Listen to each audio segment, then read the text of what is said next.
Buongiorno da Sicilia 24, i titoli del telegiornale. Scicli, Giuseppe Ottaviano è stato ucciso. L'autopsia rivela particolari che fanno escludere traumi autoinferti dal quarantenne trovato cadavere nel suo appartamento. Si indaga per risalire ai colpevoli. Ancora una morte sul lavoro. Ieri ha perso la vita un agricoltore nel Catanese, 15 le vittime nei primi mesi dell'anno in Sicilia. Si rischia di superare i 65 decessi del 2023. I sindacati chiedono risposte alla politica. Le immagini delle telecamere di sorveglianza svelano la dinamica di una sparatoria a Gran Michele nel Catanese. Il pregiudicato gambizzato avrebbe rimproverato alcuni giovani che erano in auto con la figlia. No al ponte delle menzogne. Con questo slogan hanno protestato a Villa San Giovanni i comitati contrari all'infrastruttura, in molti giunti anche dalla Sicilia. Catania, avviata la bonifica del parco Gandhi. Gli interventi attesi da anni eseguiti dopo la denuncia del nostro telegiornale sul degrado dell'area. Calcio, vittoria e passaggio di turno per il Palermo che batte la Sampdoria 2-0 e stacca il biglietto per la semifinale playoff contro il Venezia.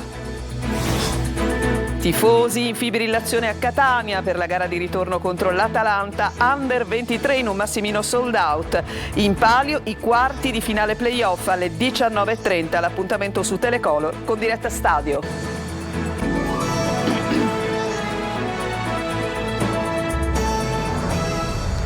Ancora ben trovati. Peppe Ottaviano, così lo chiamavano, Peppe a Scicli, era amato da tutti ma è stato ucciso. A rivelare appunto i particolari di quello che appunto adesso è assolutamente un'indagine per omicidio, l'autopsia dalle ferite ritrovate esclude che i traumi possano essere stati autoinferti.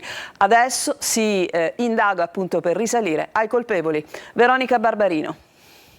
2 ferite al capo, la frattura del setto nasale, la rottura di 4 costole e una frattura della scatola cranica. È l'esito ufficiale dell'esame autoptico sul corpo di Giuseppe Ottaviano che non lascia dubbio. Si tratta di omicidio per il quarantenne, il cui corpo senza vita è stato trovato nella sua abitazione domenica 12 maggio scorso in via Manenti a Scicli. Da capire solo se chi ha agito lo ha fatto fuori dall'abitazione di famiglia o se ha sferrato i propri colpi, poi risultati mortali, fuori casa, sulla pubblica via. Si scava sulle amicizie del giovane avvocato e si lavora per ricostruire le ultime ore della vittima. Le riprese dei sistemi di videosorveglianza della zona vengono viste e riviste. Ottaviano avrebbe parcheggiato la sua Audi Q3 sabato notte e non sarebbe più uscito. Domenica sera la scoperta del cadavere. Si ripone tanta attesa sulle risultanze dei rilievi eseguiti dai carabinieri del RIS di Messina, che stanno ricostruendo l'esatta dinamica di quanto accaduto nell'abitazione del centro storico, quante persone si trovavano con l'uomo al momento della morte e a chi appartengono tutte le tracce biologiche trovate nella casa. Ieri ancora una morte sul lavoro, è toccato a un agricoltore, è quello che stiamo vivendo, è certamente la conclusione di un semestre nero sul fronte della sicurezza sul lavoro. Si rischia di superare il numero di infortuni mortali che in Sicilia lo scorso anno ha toccato il numero di 65. I sindacati chiedono risposte alla politica. Manlio Viola. Non accenna a fermarsi la strage sul lavoro in Sicilia. L'ultimo incidente di una serie ormai infinita è appena di ieri. La tragedia si è consumata in contrada Rovittello, a Castiglione di Sicilia, nella zona della produzione dei vini dell'Etna. La vittima, un cinquantenne, stava lavorando i campi quando, per cause ancora da accertare, il trattore che stava guidando si è ribaltando, schiacciandolo. I soccorsi non hanno potuto far altro che constatarne la morte. Insorgono i sindacati che chiedono di non liquidare questi episodi come semplici fatalità, come inevitabili incidenti. Mentre si attendono le indagini della magistratura, la UIL chiede che sia la politica a dare risposte con interventi a favore della sicurezza del lavoro in tutti i settori. L'anno scorso sono state 65 le vittime sul lavoro in Sicilia e di queste 10 nel settore agricolo. Quest'anno, complice la strage di Casteldaccia che da sola ha fatto 5 vittime, si rischia di raggiungere un numero di incidenti mortali molto superiore. Senza contare gli infortuni che, seppur non mortali, causano spesso disabilità permanenti, incidenti che, anche se sono parecchi, non vengono quasi mai raccontati dalle cronache. I carabinieri di Gran Michele, siamo nel Catanese, hanno fatto luce su una sparatoria avvenuta in pieno centro e durante la quale un pregiudicato è stato gambizzato. Avrebbe rimproverato alcuni giovani che erano in auto con la figlia. Sentiamo Simona Mazzone.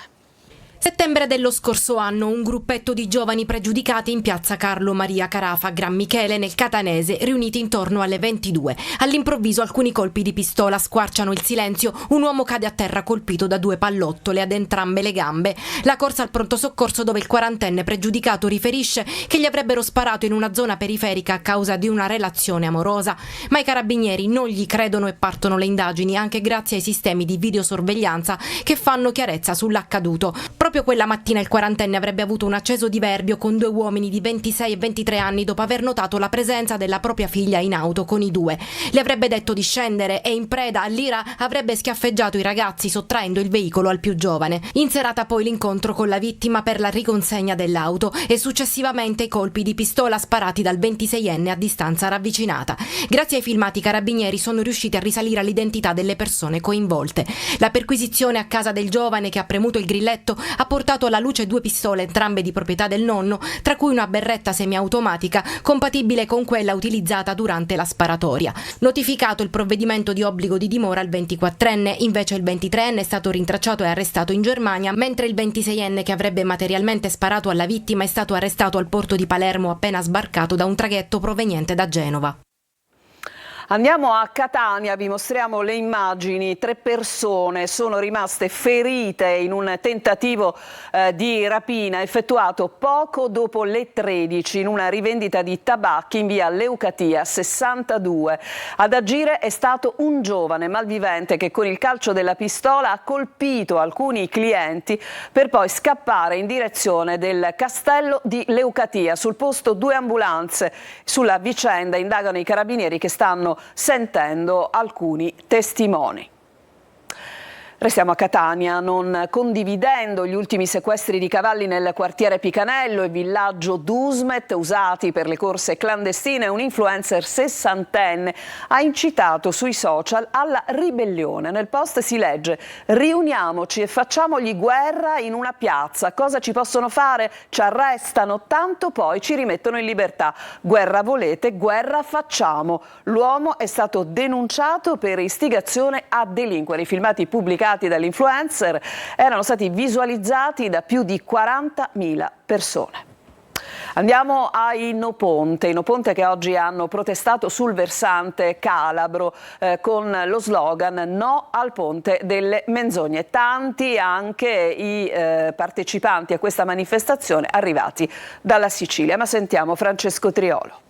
La protesta dei No Ponte arriva anche sulla sponda calabrese. 1 migliaio di manifestanti questa mattina a Villa San Giovanni contro il collegamento stabile sullo stretto, che hanno dato vita ad un corteo che ha sfilato per la città per poi concludere la sua marcia sul lungomare di Cannitello, dove è stato allestito il palco proprio nella zona in cui dovrebbe essere costruito uno dei piloni della mega opera. A Villa sono arrivati pullman provenienti da tutta la Calabria e anche dalla Sicilia. Nelle ultime settimane abbiamo letto nel rinvio della risposta alle osservazioni un arretramento dei sostenitori del ponte. Quindi questa manifestazione ha proprio il senso di dire: liberiamoci del ponte.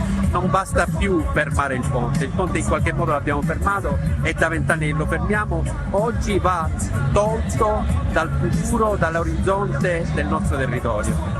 La tutela del territorio è una tutela che non vale soltanto per il presente, ma vale per il futuro, vale nell'interesse delle future generazioni, perché se non lo preserviamo adesso, un giorno non ce l'avremo. L'importante è essere e partecipare all'attività contro il ponte e soprattutto dare manforte ai calabresi dallo Stretto e da Messina. Dopo di oggi una azione inibitoria collettiva al Tribunale delle Imprese di Roma per far cessare questa condotta illecita di sperpero del denaro pubblico con rischio di distruzione totale di questi territori. Lo striscione che apriva la manifestazione recitava "No al ponte delle menzogne", mentre nei tanti cartelli che hanno colorato il corteo si chiede più sanità, più trasporti, più ambiente. Adesso ci fermiamo, c'è una pausa e poi vi faremo vedere il Parco Gandhi di Catania. È stata avviata l'opera di ripulitura. A tra poco.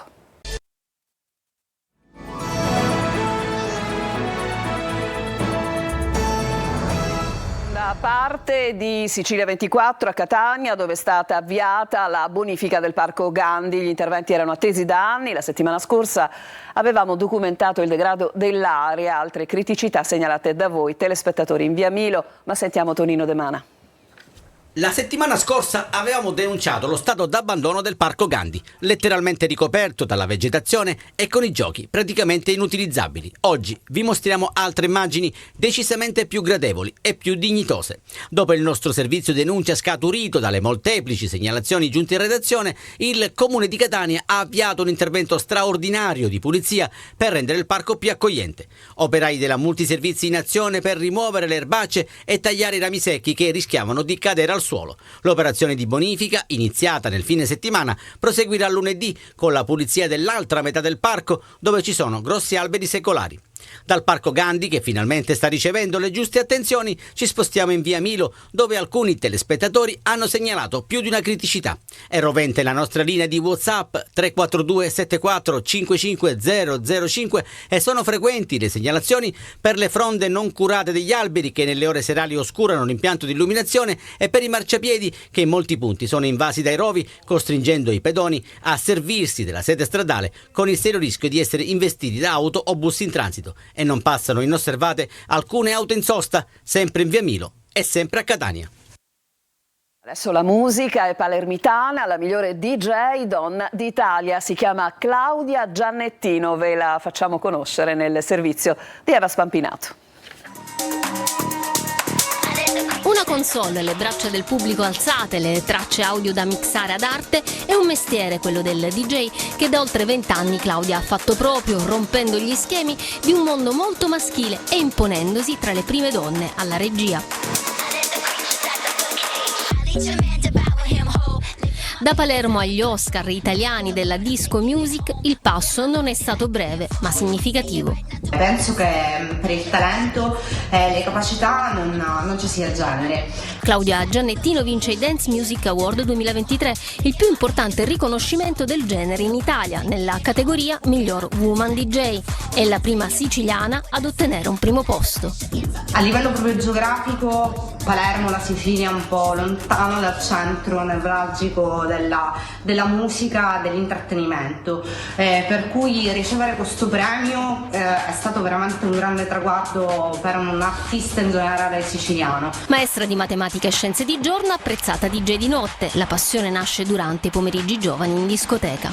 Con delle amiche, mentre loro stavano a ballare in pista, io ero affascinata dal DJ che tempi suonava in vinile. E poi diventa studio, passione, professione, la tech house è la sua specialità, ma per lei è fondamentale selezionare la musica in base al pubblico che ha davanti. Donare alle persone la musica e dei momenti di spensieratezza. Dai migliori locali della Sicilia ai club europei e ai grandi eventi e festival musicali. Claudia però non ha mai lasciato Palermo, dove negli ultimi anni è in corso un grande fermento artistico. Ci sono diverse scene musicali emergenti a Palermo e sicuramente delle nuove strutture che daranno la possibilità di avere una nightlife palermitana più attiva e vivace. Subito dopo il nostro telegiornale Il Punto di Luca Ciliberti, che avete visto già è con noi in studio, secondo appuntamento interamente dedicato alle elezioni europee. Luca.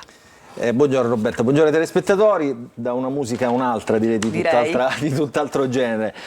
La seconda puntata di questo speciale che abbiamo dedicato alle elezioni europee, sentiremo le altre 6 liste che non abbiamo sentito sabato scorso, quindi ci sarà con noi il Partito Democratico, la Lega, Stati Uniti d'Europa, Azione, Pace, Terra e Dignità, che è la lista di Santoro, e me ne sfugge una, la lista alternativa popolare di Bandecchi. Li sentiremo, ovviamente stiamo facendo un primo giro d'opinione con tutti per spiegarci le motivazioni che porteranno gli elettori di queste liste al voto. Poi abbiamo dei grafici importanti. Oggi è l'ultima giornata per diffondere i sondaggi, quindi lo faremo con i dati che ci ha fornito l'Istituto Piepoli. Anche questo è un contenuto per noi abbastanza prestigioso. Da sabato prossimo ritorneremo a fare un doppio giro, quindi insomma questa è la trasmissione di oggi. Quindi da qua, quando sarà possibile, ci si occuperà all'interno del Punto delle imminenti europee. Fino alla giornata del voto. Grazie, appuntamento alle 14:30 con Luca Ciliberti e i suoi ospiti. Noi ci fermiamo per un'altra pausa e poi una nutrita pagina dedicata al calcio.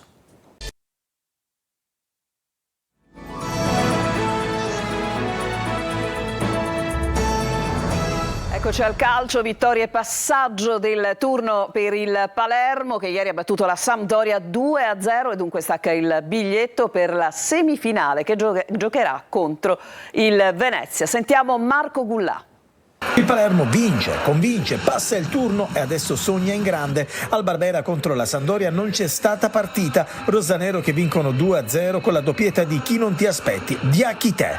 Vittoria e passaggio alle semifinali dove il Palermo nella doppia sfida incontrerà il Venezia. Partita giusta, i ragazzi sono stati bravissimi a interpretarla nella maniera giusta, si vedeva che avevano voglia di portare a casa questo passaggio di turno e l'hanno dimostrato dal primo fino al 95esimo, chi ha giocato all'inizio e chi è entrato, sono stati veramente bravi, complimenti vanno a loro perché l'interpretazione della gara e la voglia è stata eccezionale. La squadra di Mignani ha ritrovato la vittoria casalinga dopo 3 mesi esatti, un successo che poteva anche essere più rotondo. La Sampdoria è stata annichilita da un Palermo che ha ritrovato la giusta quadratura, il giusto vigore. Brunori e Soleri in avanti con Insigne alle spalle, proprio l'ex Frosinone ha subito la palla del vantaggio ma non riesce a segnare da ottima posizione. Il Palermo aggredisce la Samp che non riesce a respirare, così dopo alcune occasioni è Diakité a firmare il gol del vantaggio. Esplode il Barbera, sold out. La formazione di Mignani non si accontenta, vuole chiuderla subito così ad inizio ripresa e ancora Diakité a siglare la rete del raddoppio.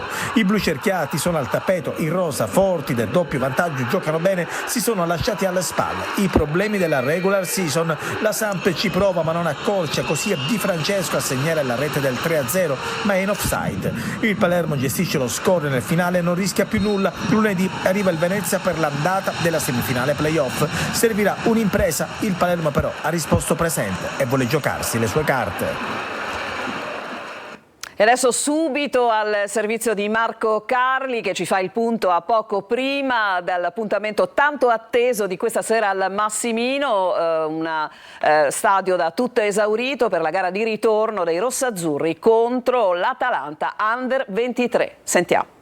Umiltà e attenzione è l'atteggiamento richiesto da Zeoli per il suo Catania nella partita di oggi contro l'Atalanta Under 23 dopo la vittoria di Caravaggio che ha regalato un successo esterno che mancava dal 2023, ma soprattutto fa idee rossazzurri favoriti d'obbligo nel match da sold out del Massimino, visto che passerebbero il turno con la vittoria e il pari anche una sconfitta con il minimo scarto, a patto che la squadra etnea faccia quello che deve mettendoci anche la giusta dose di responsabilità. In questo caso c'è il ritorno, però non puoi sbagliarle e dunque un pochettino di responsabilità aumentata e si è vista in campo. Per me possiamo fare ancora meglio, soprattutto con la palla, perché alcune volte si vede che ci portiamo un po' di adrenalina, di ansia nel giocare la palla. Il sistema di gioco resta inalterato così come gli interpreti o la maggior parte di loro. Quaini e Welbeck ad esempio sono stati fra i migliori all'andata. Cianci, l'ha detto anche Zeoli, è in gran forma e cerca ispirazione nel compagno di reparto. Lì forse qualche possibile alternativa potrebbe anche starci. Marsura per esempio al rientro dalla squalifica, eppure Chiricò che garantisce chi l'ha visto in allenamento sta dando tutto. Nell'Atalanta il difensore Ciresoli è squalificato mentre il centrocampista Mendicino e l'altro difensore Bonfanti sono a disposizione della prima squadra. Anche il ritorno fra Catania e Atalanta sarà seguito da Telecolor con diretta stadio, collegamenti con il Massimino, commenti da studio, interazione da casa e alla fine le interviste ai protagonisti. E con questo servizio si chiude questa edizione di Sicilia 24. A tutti voi una buona domenica, un buon proseguimento con la nostra programmazione. Tra poco, come detto prima, il punto. A tutti voi ricordo anche lo spazio con l'informazione previsto alle 19.